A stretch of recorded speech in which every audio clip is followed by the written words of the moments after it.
திருவண்ணாமலையில் செய்யாறு பகுதியில் சிப்காட் தமிழ்நாட்டின் அந்த தொழில் முன்னேற்ற பொதுத்துறை நிறுவனம் அங்கே ஒரு தொழிற்பூங்கா அமைப்பதற்கு சிப்காட்டில் நிலங்களை கையகப்படுத்துகிறது. மேல்மா செய்யாறு உள்ளிட்ட அந்த பகுதிகளைச் சேர்ந்த விவசாயிகள், கிராமப்புற மக்கள் இந்த எங்களது விவசாய நிலங்களை எடுக்கக்கூடாது என்று கடுமையான எதிர்ப்பை தெரிவிக்கின்றனர், போராட்டம் நடத்துகின்றனர். எல்லா போராட்டங்களும் அமைதி வழி போராட்டம், அதை நீங்கள் மறந்துடக்கூடாது. ஒரு பந்தல் போட்டுக்குவாங்க, போய் உண்ணாவிரதம் இருப்பாங்க, தொடர் உண்ணாவிரதம் இருப்பாங்க, உள்ளிருப்பு போராட்டம் நடத்துவாங்க, கலெக்டர்கிட்ட போய் மனு கொடுக்குற போராட்டம் நடத்துவாங்க. இது போன்ற போராட்டங்கள் தான் அவர்கள் செய்து கொண்டிருந்தார்கள்.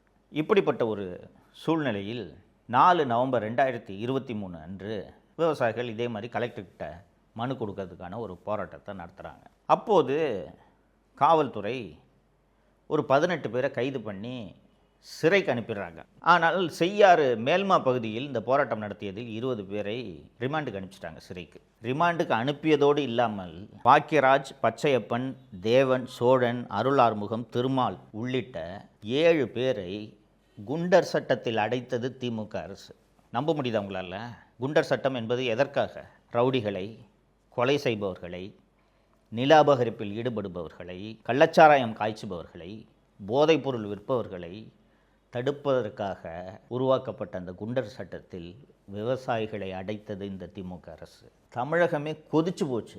என்னையா விவசாயிகள் போராட்டம் நடத்திட்டு இருக்காங்க, அந்த போராட்டம் நடத்துகிற விவசாயிகளை போய் குண்டர் சட்டத்தில் அடைக்கிறீங்களே, மனுஷங்களா நீங்கள்ன்ட்டு கடுமையான கண்டனங்கள் திமுகவின் கூட்டணி கட்சிகளே கண்டனம் தெரிவிக்க ஆரம்பித்து விட்டன. திமுகவின் கூட்டணி கட்சியாக இருக்கக்கூடிய மார்க்சிஸ்ட் கம்யூனிஸ்ட் கட்சி, இந்திய கம்யூனிஸ்ட் கட்சி உள்ளிட்ட அத்தனை கட்சிகளும் என்னங்க விவசாயிகளை போய் குண்டர் சட்டத்தில் அடைக்கிறீங்களே அப்படின்னு கடுமையான கண்டனங்களை தெரிவித்ததும் அந்த குண்டர் சட்டத்தில் அடைக்கப்பட்டவர்களில் அருள் ஆறுமுகம் என்பவரை தவிர மீதமுள்ள 6 பேர் மீதான குண்டர் சட்டத்தை ரத்து செய்கிறோம் என்று தமிழக அரசிடம் அறிவிப்பு வெளிவந்து விட்டது. 6 பேரும் விடுதலை செய்யப்பட்டார்கள்.